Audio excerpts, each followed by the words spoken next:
உம்மை நம்பி வந்தேன் நான் வெட்கப்படல உந்தயவென்னை கைவிடல வெறும் கையாய் கடந்து வந்தேன் இரு பரிவாரங்கள் எனக்கு தந்தீர் வெறும் கையாய் கடந்து வந்தேன் இரு பரிவாரங்கள் எனக்கு தந்தீர்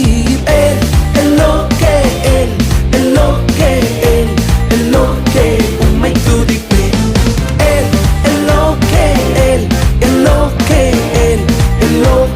உம்மை துதிப்பேன்.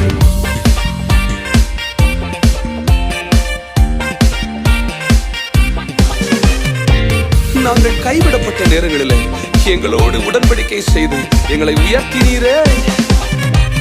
காயப்பட்டு நின்றேன் கண்ணீரில் சென்றேன் கலங்கின எனக்காக இறங்கி வந்தீர். காயப்பட்டு நின்றேன்